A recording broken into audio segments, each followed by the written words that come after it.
Welcome to the Fontana showroom. Thank you very much, Michael. So we're here to talk about, obviously, collaboration with Rubelli, the kind of history behind Rubelli, obviously both being Italian brands. Well, I think there's a great synergy between the two brands.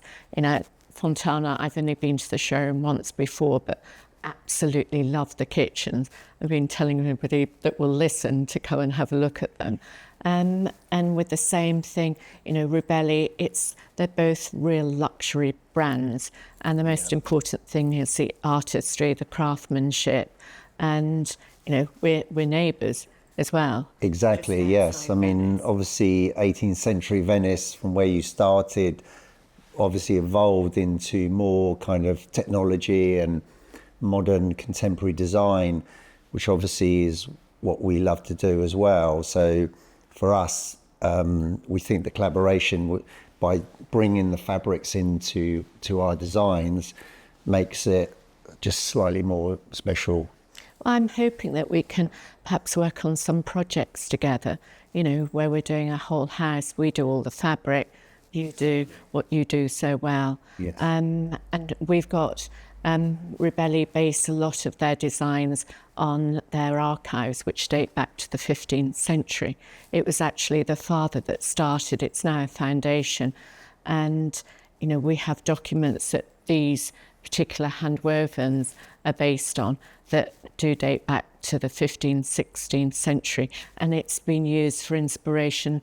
People like Giorgio Armani, we did his collection, and he used the archives to make more, as you say, more contemporary versions of something that was produced, you know, 400 or 500 years ago.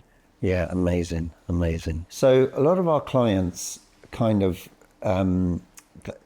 we don't have anything standard. So everything is done for what the client is, kind of what their imagination is, what they perceive as what they want. So we try and create materials and use the best artisans in Italy to create those materials.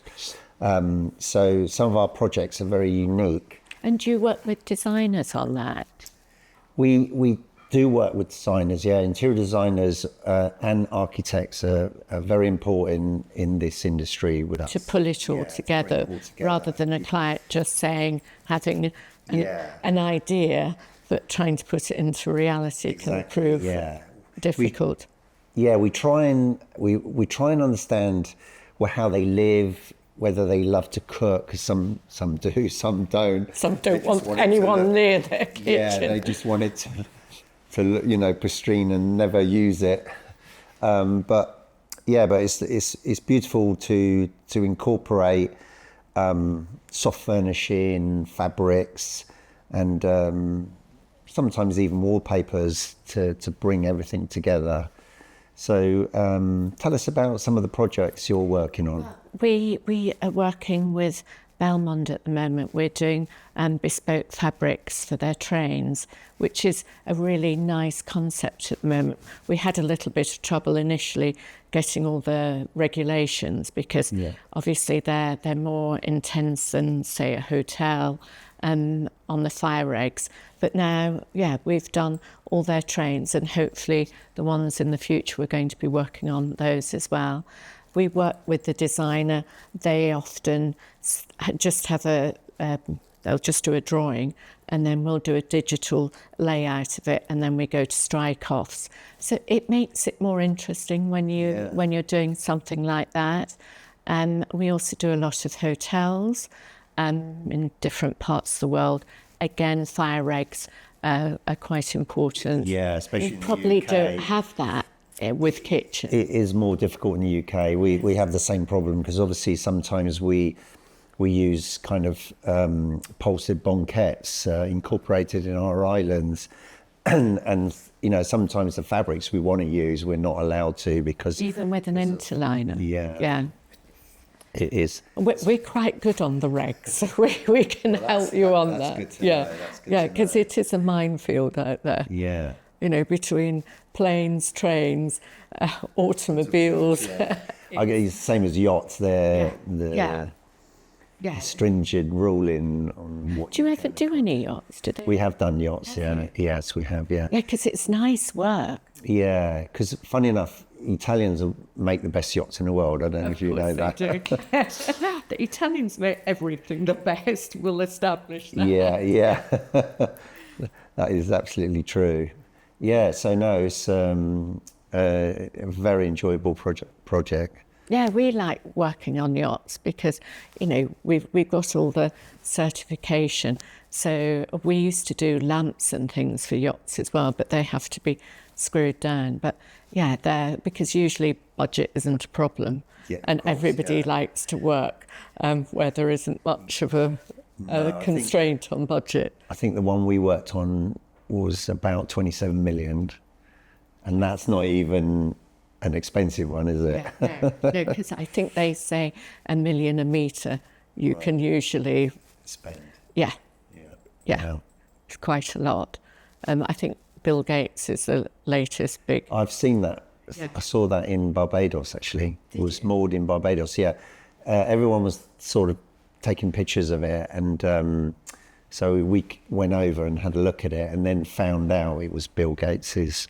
Yeah, we used to do quite a lot with Abramovich, because he had 4 very, very large yachts, but I don't know where they are at the moment. No. He probably doesn't either, which is a shame. I'd like him back for Chelsea football. Yes. And then we also do collaborations with people like Peter Mourinho, who does all the Chanel stores and Dior. Okay. So he, again, from archives, he's chosen some fabrics and we've worked on his ideas. Yeah, this is a really interesting collection. I mean, the kind of sheen and the way this is put together. It's really quite beautiful. He does like to go for something a little bit more daring than most. Yeah, amazing. Yeah. Spectacular. Yeah. And then we've got the Kiffair collection, which former Phantasma, a design practice in Italy, who's very well known. They're sort of collating and overseeing that. So a lot of the colours now that they're doing for us are very fashion orientated, which just means that we're a little bit ahead of... Yeah, these colours are well on trend to where we kind of put our palette. Yeah, and it's like it's understated luxury. I think moving forward, people are looking for understated luxury more than a lot of bling now. Yes, no, absolutely. Tend to be product. We love to use natural materials. Obviously, we work with probably over 1,000 types of veneer. So we work with metals, liquid metals, and stones. Always love to use natural stone. We're not a fan of these kind of man-made composites. So and then it becomes a timeless piece then. Although it's a contemporary design, it's something that can be timeless and not going to age very quickly. Is if you go into somebody's house and you can't actually look and think, oh, that was done 5 years ago or 10 years ago. You know, it is, as you say, timeless. Because if you're going to spend that amount of money, you want to make sure it's right. Yeah. And we've all got to do sustainability now. Of course, yes, that's very important. Most of the companies we work with, especially in Italy, they bring a big importance about obviously planting trees and making sure everything is, and not chucking things out on a whim. It's it's good to get it right. I think it's really important to know that all our factories are made in our factory in Cachago, just outside Como, as I'm sure you get all your products from Italy as well. Exactly, yeah. Most of our products either Venice or Vicenza, obviously stone from Verona. So that northern region is important. We do use a brand in Tuscany as well, which I love visiting. It's a factory in the middle of nowhere, so that's pretty smart. And these are some of the examples of... Yeah, so we just put a little collection of mood So when clients come in, they can kind of get a feel for putting stuff together. Then obviously we then have a discussion and then create a mood board to suit them, where we would bring in your fabrics alongside so they can see the kind of... They're really beautiful mood boards. Thank you. Really nice. Yeah. I think everything made in Italy. Thank you so much for watching us. And thank you for inviting me. And I look forward to further collaboration.